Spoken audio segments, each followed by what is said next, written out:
y también a algunos tipos penales, como son la usura y el anatocismo, que son considerados como delitos, pero que estos delitos surgen a raíz del cobro de intereses por encima de la tasa legal máxima. Entonces vamos a ver todo esto en este tema 18.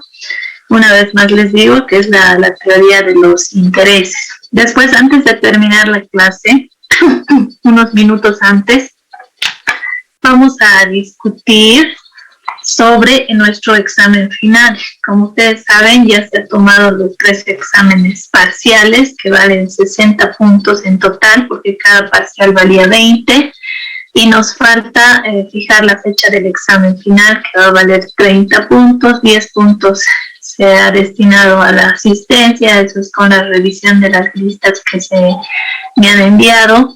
Así que hoy vamos a hablar del examen final, de la fecha en la cual se va a dar este examen, de cómo va a ser y todo eso, qué temas van a entrar, porque bueno, tenemos hasta ahora 18 temas avanzados, así que esto lo vamos a discutir al último, ¿ya?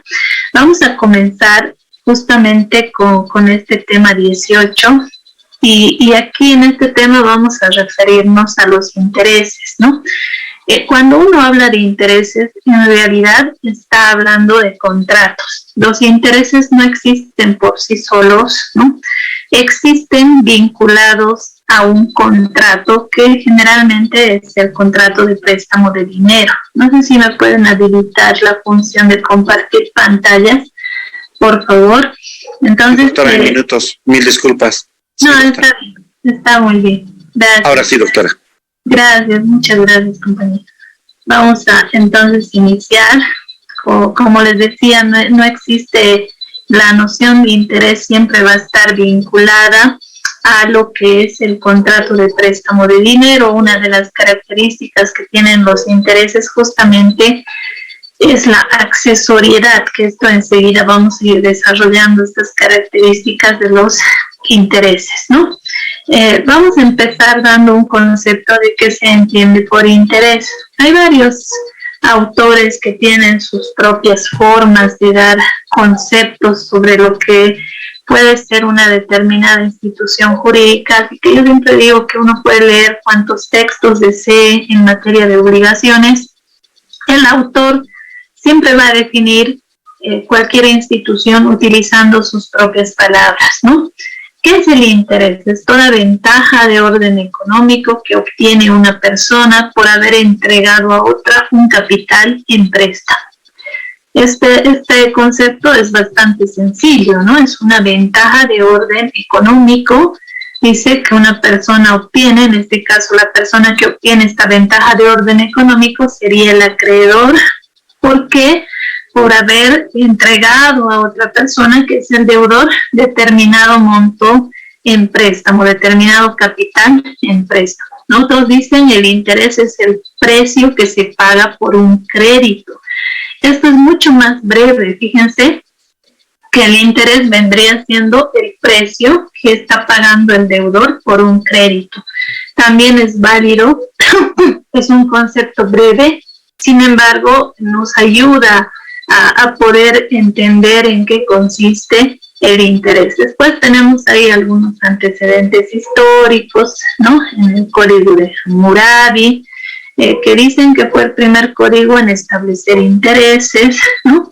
Estableciendo tasas de interés que en esas épocas se debían pagar en alimentos. Luego en Egipto y en Grecia también estaba admitido el pago de intereses, entendiendo que toda aquella persona que presta un capital se priva temporalmente de usar ese capital, y es lo más justo que quien recibe ese capital en préstamo, que obviamente es el deudor y que se va a beneficiar con el uso de ese capital, pues le pague algo al acreedor, ¿no? Entonces no tenía una connotación negativa el interés, aunque enseguida vamos a mencionar cómo después sí adquiere una connotación negativa, ¿no? En Roma se pagaban intereses, y en la ley de las 12 tablas se ha llegado a establecer incluso porcentajes de interés que iban del 8% hasta el 10%, dependiendo del capital que se prestaba. Posteriormente, en el derecho romano, hay una influencia que es la influencia del cristianismo. El derecho romano tenía ciertas características, ustedes han llevado esta materia en primer año. Entre estas características que tiene el derecho romano, justamente es que es un derecho que era adecuado a determinada época histórica en la cual se aceptaban ciertas ideas como normales, por ejemplo, la esclavitud, por ejemplo, el hecho de que la mujer es un sexo débil. Los romanos tienen normas que protegen al menor de edad, al enfermo mental y a la mujer, haciendo que estos dependan siempre de la autoridad de otra persona. O sea, el derecho romano está muy influenciado, ¿no?, por determinadas ideas que en su momento han sido válidas. Tal vez actualmente nosotros no lo vemos ya como algo normal, natural, pero aún con el desarrollo de los derechos humanos, sobre todo el desarrollo de los derechos humanos en términos de ley nada más, porque después en la realidad pues es un desastre a veces también en nuestra sociedad, ¿no? No se respetan los derechos humanos de muchas personas. El derecho romano ha tenido una influencia con respecto al cristianismo, se ha visto influenciado por el cristianismo y ha cambiado en parte las normas del derecho romano, tomando en cuenta los principios que ha predicado Jesucristo. Pues los romanos han concedido, por ejemplo, la libertad a los esclavos mediante las famosas manumisiones. Después han empezado a cerrar esas brechas de clases sociales que habían tan antagónicas en determinada época. Y también el cristianismo ha tenido cierta influencia en las obligaciones pecuniarias, en las obligaciones que versan sobre sumas de dinero, en base a este famoso sermón de la montaña que está en San Lucas capítulo 6, versículo 35, ¿no? Cuando Jesucristo dice, por el contrario, amen a sus enemigos, hagan el bien y presten sin esperar algo a cambio, ¿no? Entonces la recompensa será grande y serán hijos del Altísimo, que es bueno con los ingratos y los pecadores. Esta parte del sermón de la montaña, pese a que sabemos que Jesucristo hablaba por medio de parábolas para que las personas le puedan entender, le puedan comprender el mensaje que quería transmitir, pues influencia el derecho romano y hace que se empiece a ver al que cobra interés, o sea, al acreedor, como que se está aprovechando del deudor.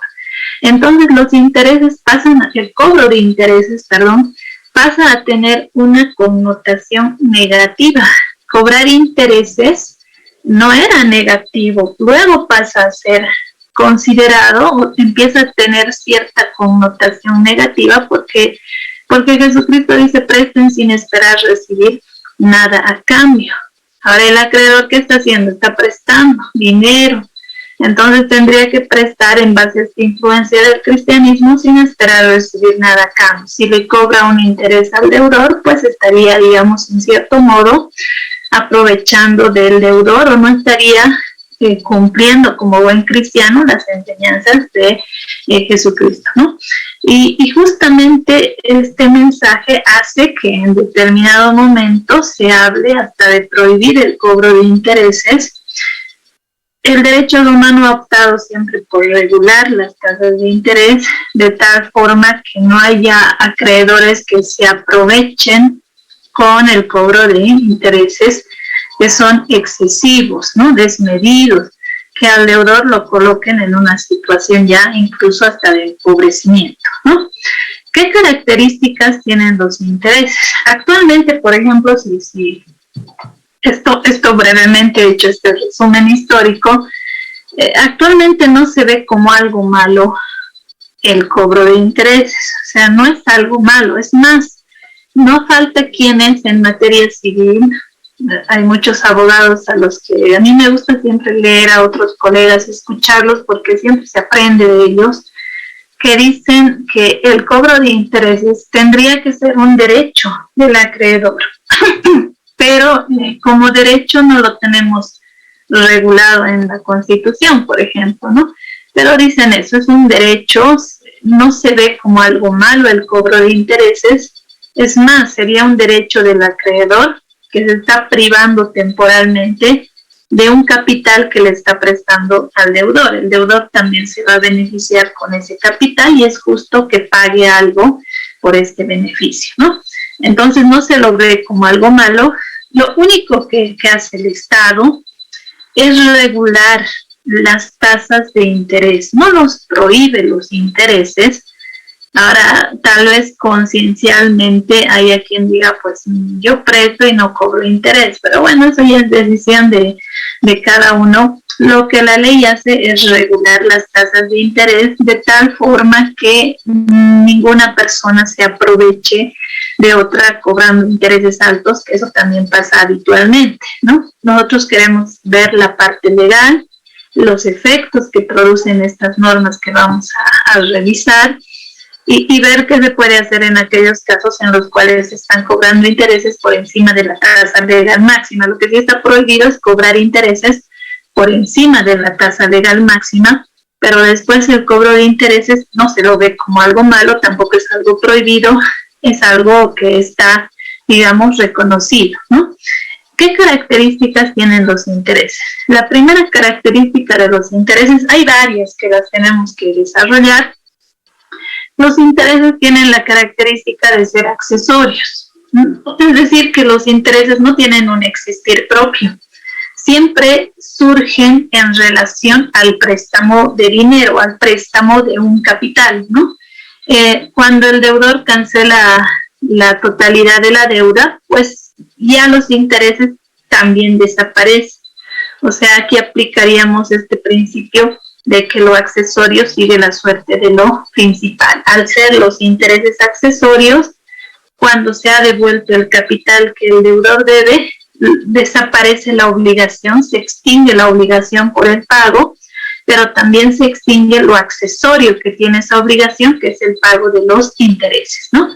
Entonces son accesorios los intereses porque no tienen un existir propio, dependen de una obligación principal, que es el préstamo de dinero, y surgen en relación a una obligación principal, que es el préstamo de dinero. Segunda característica de los intereses es la liquidez, es decir, que para que determinado préstamo de dinero genere intereses, la liquidez significa que ese capital que se presta debe estar establecido en un quantum, es decir, en una determinada cantidad de dinero sobre cuya base se pueda calcular el pago del interés, ¿no? Entonces es importante que si, como hemos dicho en la primera característica, si el interés es accesorio porque surge solo en relación a un préstamo de dinero, se tiene que establecer el monto del capital que se está prestando, solo así se va a poder calcular la tasa de interés, ¿no? La determinación en el tiempo. Fíjense cómo hay obligaciones que no hacen surgir intereses. Por ejemplo, una venta al contado no hace surgir intereses, ¿no? El vendedor entrega un vehículo, el comprador le paga un precio. Entonces ahí los derechos y las obligaciones de las partes nacen y se extinguen prácticamente al mismo tiempo. Ese es un ejemplo de obligación de ejecución instantánea, la venta al contado, por ejemplo. Ahí no nacen intereses, pero después ustedes van a avanzar en contratos que cuando se difiere, o sea, cuando el comprador, por ejemplo, no paga el precio, todo el precio en el momento de la venta, sino que solo paga una parte y la otra parte se compromete a pagarla después y incumple, se aplican también intereses sobre el precio. Eso también es una norma que se aplica a la venta, no es una obligación del comprador pagar intereses sobre el precio cuando ingresa en mora, es decir, cuando todavía le falta cancelar una parte del precio y se retrasa, esa obligación, ese retraso también hace surgir el pago de intereses. Entonces, la determinación en el tiempo significa que, ¿no? las obligaciones de ejecución instantánea no generan intereses, pero para que surjan intereses es importante el paso del tiempo, es decir, que los intereses solo se aplican a aquellas obligaciones que se ejecutan en lapsos de tiempo, en periodos de tiempo. Y el préstamo de dinero es una obligación que se cumple en lapsos de tiempo, en periodos de tiempo. No es que te presto dinero hoy y mañana ya me tienes que devolver el dinero, ¿no? Generalmente los plazos son mucho más largos, ¿no? Son mucho más extensos. Incluso pueden ser meses o años, ¿no? Ahora, ¿cuál es la unidad de tiempo del interés? Es el mes y es el año. En el interés convencional, que como dice su nombre, y lo vamos a ver más adelante, es aquel que se pacta por el acuerdo de voluntades entre el acreedor y el deudor, y eso se expresa en una cláusula del contrato. Esa cláusula expresamente dice interés convencional. Esto significa que esa tasa de interés se ha pactado por acuerdo de partes. Puede ser que el acreedor le haya dicho al deudor: te voy a cobrar de interés 10%, ¿no? Esa va a ser la tasa de interés que te voy a cobrar. ¿Estás de acuerdo? Obviamente, ¿qué deudor va a estar de acuerdo en pagar 10% de interés? ¿No? A nadie le conviene eso. El deudor, por su necesidad, puede ser que diga: bueno, está bien, acepto esa tasa de interés. Eso es un interés convencional, o sea, interés convencional solo es de nombre, la ley le da este nombre, aunque en la realidad hay casos en los cuales un deudor quizá no está ni siquiera de acuerdo en pagar ese interés. Ahora, claro, también ahí pueden decir, legalmente los abogados siempre hablamos desde el punto de vista legal, si no estabas de acuerdo y no ibas a poder pagar, pues no deberías haber firmado el contrato, ¿no? Pero es que no siempre nos mueve, yo creo, a cualquier persona que debe y que tiene que prestarse y que acepta que le cobren tasas de intereses tan altas en relación a las tasas que están fijadas en el Código Civil, pues no siempre lo hace porque le gusta pagar interés alto, ¿no? Sabemos que no es así. A veces los préstamos surgen en base a la necesidad nada más de una de las partes. Entonces esa necesidad hace de que el deudor acepte pagar tasas de intereses elevadas, ¿no? Y bueno, pese a que el Código Civil dice la unidad de tiempo, significa que cada cuánto tiempo se paga el interés convencional, se paga una vez al mes. O sea, la unidad de tiempo del interés convencional es el mes. Y cuando se trata de intereses legales, que vamos a ver más adelante, la unidad de tiempo es el año, ¿no?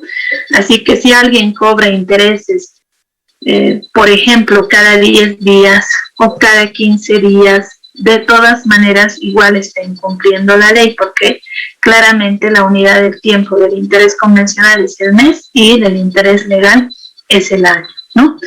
Después, la conservación del valor patrimonial es otra característica de los intereses. O sea, esto también hay que diferenciarlo, el préstamo entre particulares y el préstamo de una institución financiera o bancaria que tiene otras normas que regulan incluso sus tasas de interés, ¿no? La conservación del valor patrimonial, el interés se fija siempre en función del capital y debe conservar su valor, o sea, su porcentaje desde que nace la obligación hasta que la obligación tiene que ser cumplida, ¿no? Ese es un principio sobre los intereses, es además una característica de los intereses que estos conservan su valor patrimonial. El pago en dinero, los intereses siempre deben pagarse en una suma de dinero. Otros dicen que si se paga con bienes, el interés ya deja de ser interés, ¿no? Pero bueno, en esto hay una discusión, hay tesis en contrario. Hay quienes dicen el pago de los intereses debe ser en dinero, no en otros bienes, porque dejaría de ser interés y pasaría a ser una especie hasta de venta, ¿no? Hay quienes dicen no, se puede también pagar con otros bienes, porque al final si es un préstamo entre particulares, las obligaciones entre particulares se regulan más por la libertad contractual de ambas partes, por sus propias necesidades, así que bien el acreedor podría aceptar que su deudor le entregue un bien para pagar los intereses que devenga, digamos, y esto va a depender ya entre las partes del acreedor y del deudor, porque ahí no va a haber un contralor, ¿no? No va a haber alguien que esté vigilando que se tenga que pagar siempre en dinero y al final los bienes se valoran en dinero. Bueno, son dos posturas. Yo creo también esto de que es cierto que el préstamo entre particulares hace que las partes tengan mayor libertad en el contrato.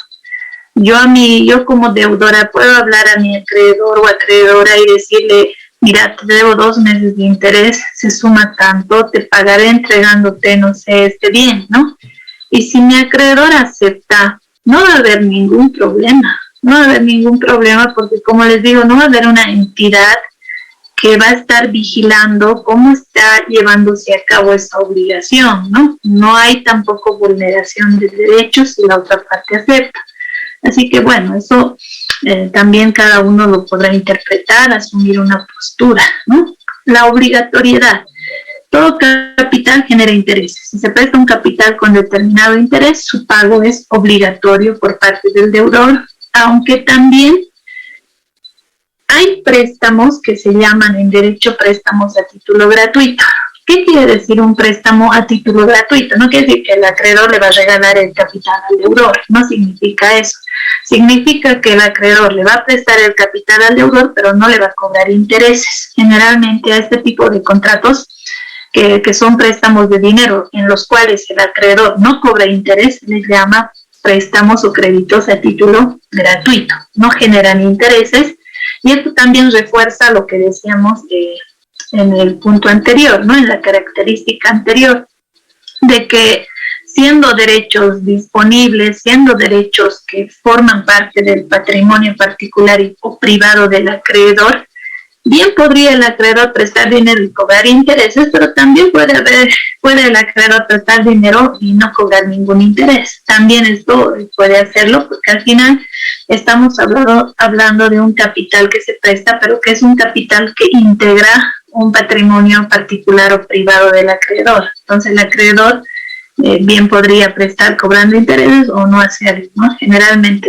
no se cobra intereses, en algunos casos ya donde los préstamos son a personas a las cuales el acreedor les tiene algún tipo de confianza, como familiares, amigos, ¿no? Que siempre que prestamos, por ejemplo, dinero a algún amigo, amiga o algún familiar, lo ven hasta como algo abusivo, ¿no? Pero no es bueno, obviamente que esto no lo tengo que decir yo, creo que ustedes ya son personas adultas, saben que lo peor es tomar esa decisión, prestarse entre amigos, prestarse entre familiares, es lo peor, porque después si tú cobras interés o si incluso el hecho de decir haremos un documento ya es como una falta de respeto, ¿no? Ay, pero ¿cómo?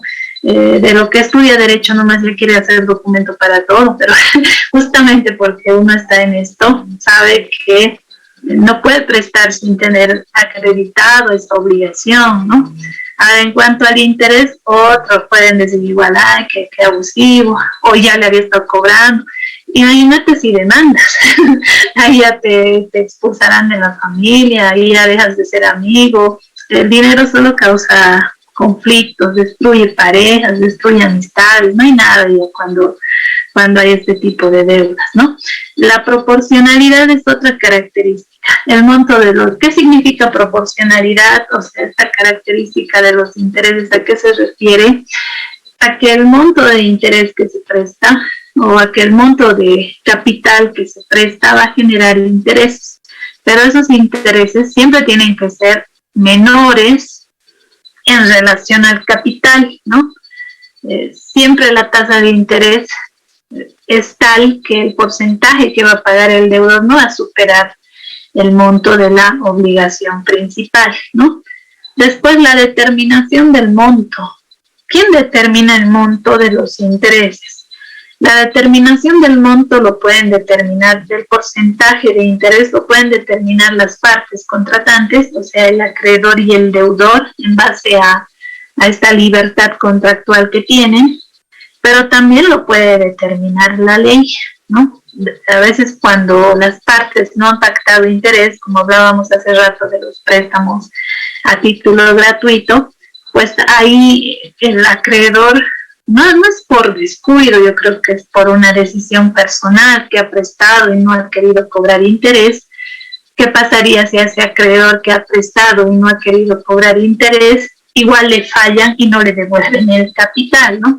O sea, de paso se perjudica doble porque no le están devolviendo el capital y de paso tampoco ese capital está generando intereses. Ahí la ley viene, el Código Civil, viene a suplir esta falta de interés convencional porque no se ha fijado en el contrato interés convencional, se ha prestado sin cobrar intereses y nuestro Código Civil establece para esas obligaciones un interés que es el interés legal. Así que la determinación del monto puede estar por el acuerdo de partes, eso se llama interés convencional, o puede provenir directamente de la ley, eso se llama interés legal, a que el acreedor no haya recuperado su capital y lo tenga que hacer por la vía judicial y de paso se vea perjudicado porque ese capital no está generando intereses. La ley busca proteger a esa persona estableciendo una tasa de interés, que es la tasa de interés legal que vamos a ver enseguida.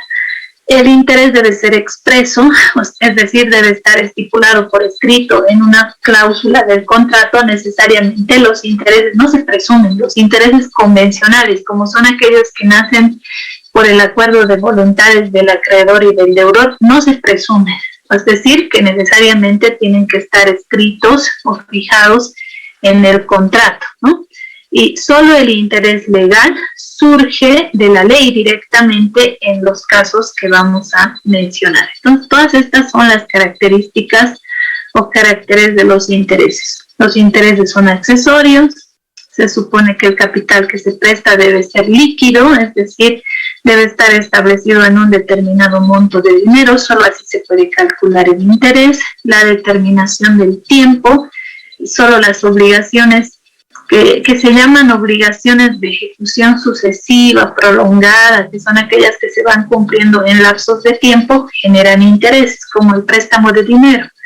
Entonces, la determinación del tiempo significa que la unidad del tiempo en el interés convencional es el mes, y cuando se trata de intereses legales es el año, ¿no? La conservación del valor patrimonial, una vez que se ha pactado en el contrato determinado porcentaje de interés, este no puede subir o bajar, se tiene que conservar su valor a lo largo del tiempo.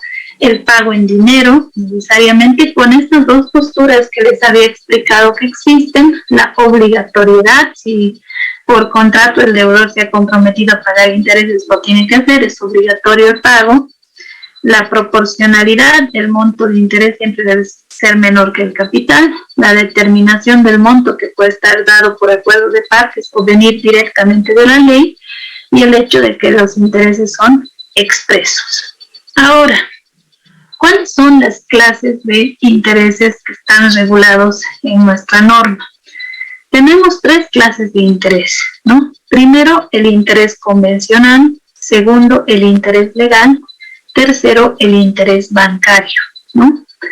Siempre que se avanza este tema sobre el punto de interés convencional, yo les decía al principio del tema que no es que en nuestro país o en los países latinoamericanos se prohíba el cobro de intereses, ni que esté mal visto como en alguna época ha estado.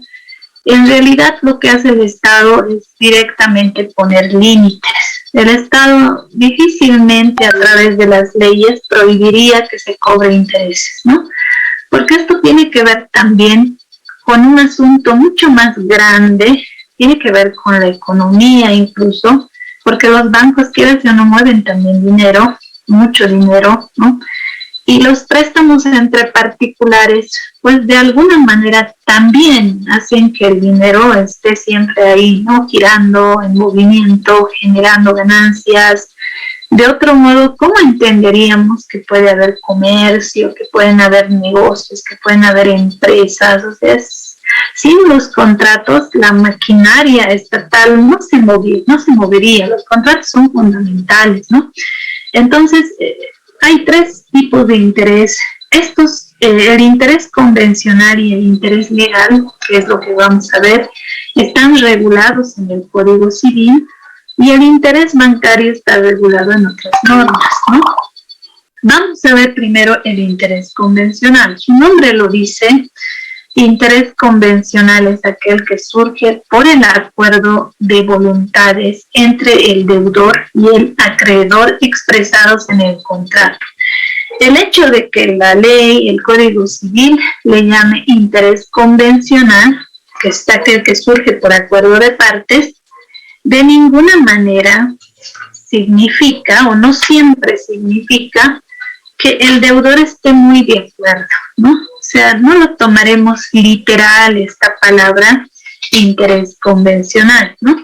Sí surge por acuerdo de partes, pero en nuestro medio, donde vemos tantas personas que prestan dinero y cobran intereses por encima de la tasa legal máxima, ¿qué deudor va a estar de acuerdo? O sea, ¿qué deudor va a dar su consentimiento, pero así, ¿no? Franco, sincero, convencido de lo que está haciendo? Me imagino que en algunos casos sí y en otros casos no, ¿no? Lo importante es que para la ley este interés convencional surge por el acuerdo de partes, por el acuerdo entre el acreedor y deudor, que está expresado en una cláusula del contrato. Ahora, el artículo 409 del Código Civil se encarga de regular este interés llamado convencional, estableciendo una tasa legal máxima que puede ser cobrada en este tipo de préstamos de dinero. Tenemos aquí el artículo 409, aquí está este artículo 409, que dice interés convencional. El interés convencional, fíjense que la redacción de nuestro legislador es bastante breve. El interés convencional no puede exceder, directamente es una prohibición, lo que está regulado ahí. El artículo 409 no nos dice qué es interés convencional, eso nos lo dice la doctrina. Interés convencional es aquel que surge por el acuerdo de partes entre el acreedor y el deudor. Eso es interés convencional. Ahora, el artículo 409, ahí está su nombre en juris, dice interés convencional. Ese es su nombre, interés convencional. Y directamente se va a prohibir, ¿no? Dice, el interés convencional no puede exceder, o sea, no puede ser más del 3% mensual. Si se estipula, ahí todavía hace un punto, o sea, hace una pausa para seguir sobre el mismo tema, dice, si se estipula en cantidad superior, se reduce automáticamente a dicha tasa. Esa es la norma del artículo 409 sobre el interés convencional. Entonces, este artículo 409 nos está queriendo decir que el acreedor y el deudor en su contrato de préstamo pueden pactar intereses del 1%, del 2% y del 3% como máximo.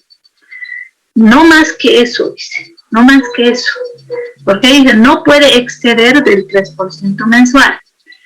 Ahora, la segunda parte, porque si solo leyésemos la primera parte, diríamos, ¿y qué pasa en aquellos casos en los cuales se ha hecho un contrato de préstamo donde se ha estipulado un interés encima del 3% o por encima del 3%? Y ahí viene justamente la norma, regula esta posibilidad, dice, si se estipula, o sea, es decir, si entre el acreedor y el deudor fijan un interés que está por encima del 3%, se reduce automáticamente a dicha tasa.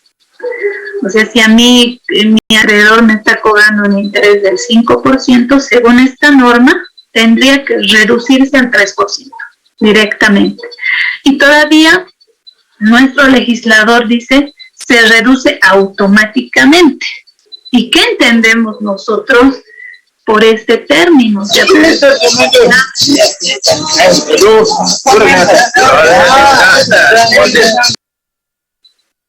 La escucharía, pero por curiosa. Entonces, si se estipula en cantidad superior, se reduce automáticamente a dicha tasa, ¿no? Fíjense esto, se reduce automáticamente, o sea, yo como deudora le podría decir a mi acreedor, mira, he consultado, he leído el Código Civil, el artículo 409, la segunda parte, y como tú me estás cobrando 5%, yo te voy a pagar 3%. ¿Por qué? Porque en esa norma dice que si me cobras por encima del 3%, como me estás cobrando, se tiene que reducir automáticamente al 3%. Yo te voy a pagar 3%. Funcionará así, ¿no? Porque aquí no dice tengo que acudir al juez y el juez lo va a reducir a la tasa del 3%, no dice eso, solo dice se reduce automáticamente a dicha tasa. Obviamente que el acreedor va a decir, yo pensé que estaba contratando con alguien serio, pensé que eras una persona más madura, ¿cómo me vas a decir que no me vas a pagar? Te voy a demandar. Porque, ¿qué poder humano va a haber para que esta persona me haga pagar ese interés? ¿No? Extrajudicialmente me va a hacer pagar ese interés del 5, 7, 8, 10% o más. Es difícil, no me va a hacer pagar esa tasa de interés, aunque también esto es cierto, legalmente no me va a hacer pagar ese interés. Pero entonces, ¿por qué la gente sí paga? Se prestan con intereses del 7, 8, 10 o hasta más, ¿no? Más porcentaje de interés convencional y sí pagan.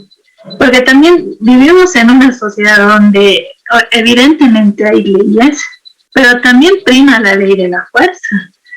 Vemos la televisión y vemos casos de gente que manda a golpear a otra, hasta manda a matar a otra, ya no va a la vía judicial, se va a la vía de hecho, ¿no? Y a venganza es lo único que la gente, muchas personas, no vamos a decir, no vamos a poner en el mismo saco a todos.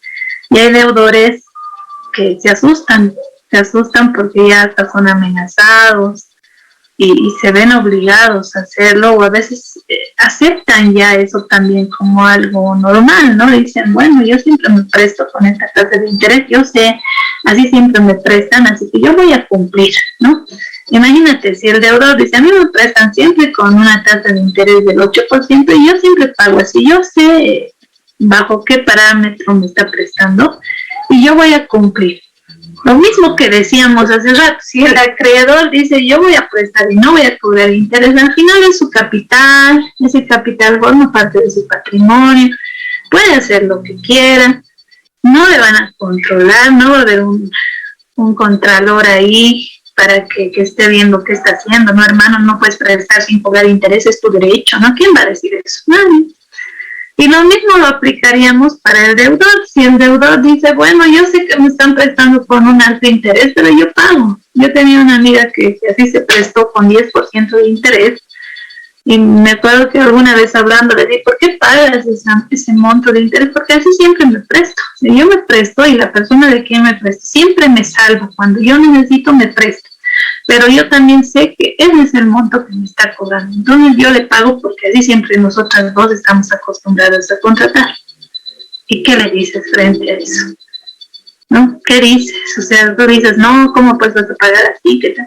Pero si el deudor quiere, ¿ya qué hace qué órgano va a venir? ¿Qué la policía, la fiscalía? ¿Quién va a controlar eso? Si estamos hablando de obligaciones que hacen entre particulares o privados.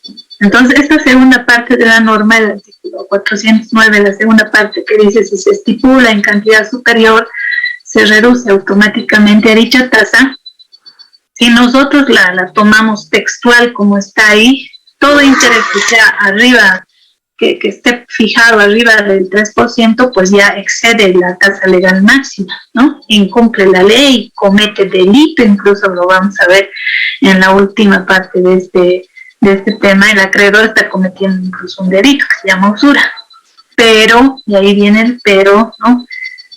Se supone que si te están cobrando y te enteras de que no te pueden cobrar esa tasa de interés, el artículo 409 dice se reduce automáticamente. No dice tengo que acudir a un juez, sino directamente. Se reduce automáticamente significaría que ese deudor le diga al acreedor, bueno, yo te voy a pagar 3%, que es lo que dice la ley, más que eso no te voy a pagar. Entonces el acreedor, ¿qué va a hacer?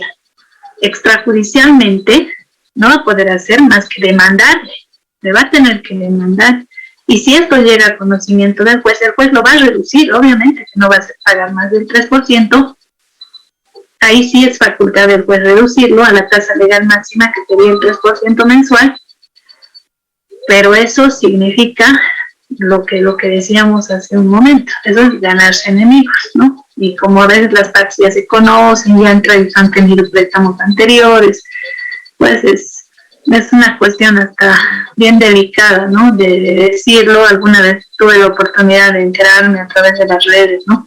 Como hay no sé si son empresas, obviamente no son empresas legalmente constituidas, hay gente que se encarga de ir a cobrar deudas, ¿no? Y obviamente si alguien se ofrece como para ir a cobrar deudas y ves ahí la foto de un poco más un matón, uno dice, pues no van a ir a cobrar legalmente, ¿no? Ya sabemos más o menos de qué se puede tratar algo así, eso ya es delictivo, ¿no? Directamente. Y bueno, hay quienes eligen cruzar esa línea entre la licitud y la ilegalidad, y hay quienes van a decir, ni modo, ¿no? Que me pague lo que es, ni modo, ¿qué voy a hacer, no? Y todavía voy a tener que ir a juicio. Después está el otro tipo de interés, que es el interés legal. Este interés es también, como dice el nombre, este tipo de interés está establecido ya en la ley, ya tiene su porcentaje que está en el Código Civil. Aquí tenemos el artículo 414, que es el que se encarga de regular este tipo de interés. Dice, el interés legal es el 6% anual. Fíjense que el artículo 414, al igual que lo hacía el artículo 409, este artículo 414, cuyo nomen juris dice interés legal, no te dice qué es interés legal, ¿no? Pero ya uno del nombre mismo se puede dar cuenta a qué se refiere el código. Es un interés que lo establece la ley, ¿no? ¿Qué ley? El Código Civil. Al final estoy leyendo del Código Civil. Aquí el artículo 414 dice, el interés legal es del 6% anual. Lo que decíamos, la unidad de tiempo del interés legal es el año, ¿no? Es del 6% anual, rige a falta de interés convencional desde el día de la mora. Esta es su redacción. Toda la redacción de este artículo se reduce a este párrafo nada más. Se llama interés legal porque este interés se aplica cuando en el contrato no se ha pactado interés convencional, ¿no? Lo que mencionábamos en el anterior punto. O sea, el interés convencional, no se olviden, es aquel que surge por acuerdo de voluntades entre el acreedor y el deudor y que está expresado por escrito en el contrato. Su tasa legal máxima es del 3% mensual, y si se cobra o si se estipula en tasa superior, se reduce automáticamente a dicha tasa, ¿no? Eso es lo que nos dice nuestro artículo 409. El interés legal surge a falta de interés convencional, es decir, aquí ha habido un préstamo de dinero, el acreedor no ha convenido interés, o sea, estos préstamos a título gratuito, ¿no? Ha prestado dinero, no está cobrando interés, ninguna cláusula del contrato contempla interés, así que quiere decir que se ha prestado dinero sin cobrar interés. Vence el plazo, ahí en ese préstamo de dinero en el cual el acreedor no cobra interés a su deudor, es un préstamo a título gratuito. Pero además, ahí solo existe una obligación del deudor, ¿no? Su única obligación del deudor es devolver el capital que se está prestando. Esa es su única obligación, porque ese préstamo no está generando intereses, porque las partes no lo han pactado. Ahora aquí tal vez nuestra interrogante podría ser, ¿y por qué las partes no han pactado interés? Ah, bueno, las partes sabrán, ¿no? Esto no podemos generalizar, ¿no? Tal vez le está prestando a alguien de su íntima confianza, un amigo, una amiga o familiar, y no quiere cobrar interés. Tal vez le está prestando a su madre, a su padre, a sus hermanos, y no quiere cobrarles interés, pero les está prestando. Tampoco quiere arriesgar su capital y solamente darles dinero y que no haya una prueba. Entonces ha hecho un contrato y en el contrato consta que se ha prestado el capital, consta el plazo o duración del préstamo, pero no hay interés. Vence el plazo, sabemos que mientras está corriendo el plazo corre a favor del deudor, el deudor se beneficia con el plazo, ahí el acreedor no le puede demandar, para que pague no le puede demandar, y una vez que el plazo vence, el deudor tendría que devolver el capital que se está prestando. En este caso, pese a que el préstamo es un préstamo a título gratuito, vence el plazo y el deudor no le paga al acreedor, no le devuelve su capital. Pese a la ventaja que tiene, ¿qué ventaja tiene? Le han prestado un capital y ni le están cobrando intereses, ¿no? Entonces tiene una ventaja ese deudor que no le están cobrando intereses. Pero el problema es que pese a tener esa ventaja, no devuelve el capital, vence el plazo, no devuelve el capital, y para el acreedor sabemos que nace la acción, o sea, le puede demandar ya por la vía judicial para obligarle a que pague, ¿no? Ahora, hacer un proceso por la vía judicial también toma tiempo, o a veces no es que vence el plazo y el acreedor inmediatamente demanda el cobro, tampoco pasa eso. A veces entre que vence el plazo y el acreedor lo lleva a la justicia al deudor, más aún en estos casos donde no le está cobrando interés, porque entendemos que hay cierta relación de familiaridad, amistad, no sé, otro tipo de relación entre estas dos personas. Algo ha visto el acreedor en el deudor o deudora para no cobrarle intereses. Algo ha tomado en cuenta, porque después casi todos los préstamos generan intereses, ¿no? Entonces, algo ha visto o algo especial tiene el deudor o deudora, ¿no? Es un familiar, es un amigo, es pareja, lo que sea, ¿no? Ahí. Y como no le devuelve el capital, pues le tiene que demandar. Y puede ser que se haya demorado incluso en demandar, ¿no? Entonces, una vez que demanda, ¿qué va a hacer? Va a pedir que se lo devuelvan el capital que está prestando, ¿no? Va a pedir que le devuelvan su capital. Esto ya estamos hablando por la vía judicial, iniciará un proceso ejecutivo, lo hemos dicho en anteriores clases, los procesos ejecutivos, demandas ejecutivas, son esos juicios que se utilizan para cobrar deudas, ¿no? Entonces le inicia un proceso ejecutivo. En estos procesos, que nuestro Código Procesal Civil llama o los ubica dentro de los llamados procesos monitorios, que son procesos de tramitación rápida, porque ya hay una prueba, que en este caso es el documento. En este tipo de procesos no es obligatoria la conciliación previa, o sea, no es que la ley aquí no te obliga a ir previamente a conciliación, puedes irte directo al proceso, siempre y cuando se trate de un documento privado reconocido, o sea, con reconocimiento de firmas, ¿no? Entonces, una vez que se demanda al deudor para que devuelva el capital, ahí diríamos, sería injusto porque ese acreedor no le ha cobrado intereses, no lo tiene su capital porque todavía le está llevando a juicio a su deudor. Falta saber todavía si su deudor será solvente, si tendrá bienes para pagarle, lo que sea. Se está arriesgando mucho y de paso se está perjudicando porque no ha pactado intereses en el contrato. Por eso es que los abogados incluso recomiendan, y ustedes también en algún momento van a estar en eso, muy poco tiempo ya les falta, para decir, estos préstamos a título gratuito no son convenientes, ¿no? Los abogados dicen, pero cóbrele interés, aunque sea simbólicamente, te dicen así, ¿no? Porque, a ver, delante del deudor no hay caso de ser tan torpe, digamos, las partes se conocen, ¿no? Por algo que quieren prestarse sin cobrar interés, entonces cóbrale un interés aunque simbólico, no, pero es mi hermano, bueno, cóbrele un interés, aunque sea un interés simbólico. ¿Simbólico cuánto sería, doctor? 1%, 2%, depende de usted, ¿no? Para que no arriesgue nada, ¿no?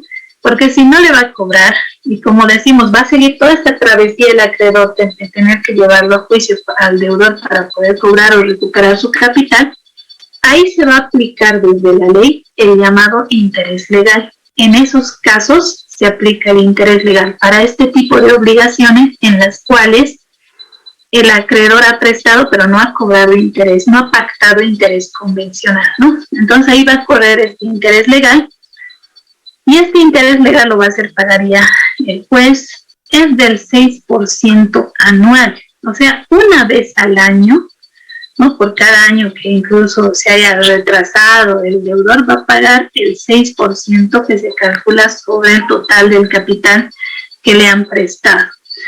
Nuestro artículo 414 dice el interés legal es del 6% anual. Rige a falta del convencional, o sea, este interés es supletorio, tiene esta característica, es supletorio. ¿Qué significa esto? Solo se aplica a falta de interés convencional este interés llamado interés legal, ¿no? Y es del 6% anual, rige a falta del convencional. ¿Y desde cuándo se hace pagar al deudor este interés? Desde el día de la mora. ¿Y cómo opera la mora? Ya sabemos esto porque esto lo hemos avanzado en temas anteriores, ¿no? Sabemos que en nuestro Código Civil, de conformidad con el artículo 340, un deudor no es deudor moroso por el simple vencimiento del término, ¿no? O sea que para que un deudor sea considerado deudor moroso, hay que requerirle o intimarle judicial o extrajudicialmente. Eso nos dice el artículo 340 del Código Civil. La mora en nuestro sistema jurídico no opera por el simple vencimiento del término. De ahí que en algunos casos, aquí tenemos artículo 340, el deudor queda constituido en mora mediante intimación o requerimiento judicial u otro acto equivalente del acreedor. Después tenemos el artículo 341 que dice mora sin intimación o requerimiento, ¿no? La constitución en mora tiene efecto sin intimación, es decir, que hay algunos casos en los cuales el deudor va a quedar constituido en mora por el simple vencimiento del término. ¿Cuáles son esos casos? Uno de ellos, ¿no? Del artículo 341, inciso 1, es cuando en el contrato se ha establecido expresamente en una cláusula del contrato de que el deudor va a quedar constituido en mora por el simple vencimiento del término. Si el contrato dice eso, vence el plazo, el deudor no devuelve el capital y ya es deudor moroso porque una cláusula del contrato lo dice. Entonces la mora puede estar convenida expresamente en una cláusula del contrato. ¿Esto qué significa? Tal vez solamente hasta como una recomendación. Cuando ustedes redacten un contrato de préstamo de dinero en el cual el acreedor no le va a cobrar intereses a su deudor, ojo, sepan y le dirán a su cliente que si el deudor no le devuelve el capital, el acreedor va a tener que cobrar por la vía judicial, va a tener que demandar el cobro o la recuperación de su capital por la vía judicial, pero que además el Código Civil le va a hacer pagar a ese deudor intereses legales, que son del 6% anual. Pero eso sí, en el mismo contrato en el que están haciendo el préstamo de dinero, si ustedes como abogados, bueno, el acreedor no le está cobrando interés, entonces tengo que poner en ese contrato una cláusula de mora automática. Artículo 341, inciso 1 del Código Civil, para que una vez que vence el plazo, si el deudor no le devuelve el capital, ya sea deudor moroso, cosa que desde ahí ya corre el interés legal del 6% anual, porque si no hay esa cláusula, bueno, el acreedor va a perder todo, ¿no? Entonces, necesariamente ahí, incluso en los otros préstamos, tendría que estar siempre presente la cláusula de mora automática para salvar en algo, digamos, en algo, los intereses económicos de ese acreedor, ¿no? Solo así funcionaría bien esta norma del artículo 414. Solo así sería práctico ese contrato y le estarías, aparte de que la ley lo está protegiendo aquí al acreedor, de paso el abogado también le está contribuyendo en algo a proteger al acreedor, porque ya que está queriendo prestar sin cobrar intereses, o sea, va a ser un préstamo a título gratuito, por lo menos pónselo en el contrato una cláusula de mora automática, ¿no? De tal forma que vence el plazo, el deudor no paga, automáticamente ya va a ser moroso porque así lo dice el contrato. Entonces, desde ahí ya va a correr el interés legal. Si no, pobre acreedor va a terminar perdiendo todo, ¿no? Y no va a poder saber si podrá recuperar su capital que ha prestado, si es que tendrá bienes el deudor. Eso es otra cosa también, habrá que ver si tiene bienes o no tiene bienes. Bien, vamos a dedicar estos últimos minutos de la siguiente clase. Vamos a terminar este tema, vamos a hablar del interés bancario. Hemos abarcado dos, el convencional y el legal, falta el interés bancario. Quería hablarles sobre el examen, tomando en cuenta que rápido pasa el tiempo, ya estamos prácticamente en más de medio mes ya. El examen final va a valer 30 puntos, como les decía, y solamente quería dar las directrices de este examen. Como va a ser el último examen y vale más puntos, ¿no? Van a plantearse 10 preguntas y cada respuesta correcta vale 30 puntos. Para el examen se va a tomar de los temas impares, ¿ya? Es decir, que se va a tomar del tema 1, 3, 5, 7, 9, 11, 13, 15 y 17. Esos temas van a entrar al examen, no los pares, solo los impares, ¿ya? 1, 3, 5, 7, 9, 11, 13, 15 y 17, ¿no? Este tema que estamos avanzando, teoría de los intereses, no va a entrar al examen final. Primero eso, ¿ya? Primero eso quedaremos. Ahora, para poder dar el examen, si yo les dijera el próximo jueves, es muy pronto, ¿no? Es muy pronto, el próximo jueves tendrían una semana prácticamente para estudiar. Si fijáramos la subsiguiente semana, el día martes, el martes creo que es 1 de noviembre, y al día siguiente es feriado, el 2 de noviembre. El 1 de noviembre la mayoría va a estar ocupado en las tradiciones que tenemos, la mayoría siguen esas costumbres, ¿no? Van a estar, tal vez incluso van a viajar, no lo sé.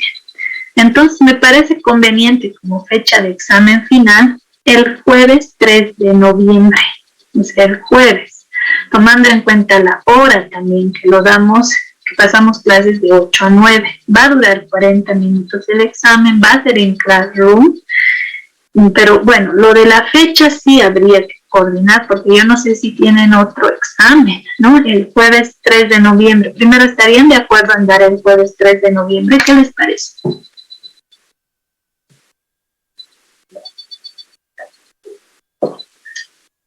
A ver, ¿están de acuerdo? ¿Ya tienen otro examen esa fecha? Doctorita, buenas noches. Buenas noches. ¿Está bien esta fecha, doctorita? A ver, gracias, Fanny. A ver, Saulo. ¿Cómo está, doctora? Buenas noches, gusto en saludarle. Igualmente. Sí, me parece prudente, doctora, el 3 de noviembre. Tenemos un tiempo prudente para poder estudiar y justamente ya las demás materias que nos toca ese día, ya, bueno, las estamos ya concluyendo. Entonces, no había un mayor problema, doctora. Bien, gracias, Saulo, y gracias, compañera. Igual aquí en el chat están escribiendo que sí, está bien la fecha. Gracias a los que se manifiestan. Vamos a dar entonces el jueves 3 de noviembre. No se olviden, solo temas impares de los temas que se han dicho, que ya les he dicho y ya les he enviado. De todos modos, les voy a mandar ya los últimos temas de nuestro programa. El examen va a valer, como les digo, 30 puntos y también tienen un tiempo prudente, como ha dicho Saulo, para poder estudiar. Yo me imagino que la mayoría va a darlo bien el examen, pero vamos a seguir hablando del mismo la siguiente clase nomás, así que por lo pronto vamos a quedar aquí. Tengan un buen resto, una clase más les falta, creo, así que les vaya bien en su clase, buen resto de semana y nos vemos directamente el día martes. Que les vaya bien. Chao, compañeros. Hasta luego. Hasta luego, doctora. Gracias. Hasta luego, doctorita. Buenas noches, doctora. Hasta luego, doctora.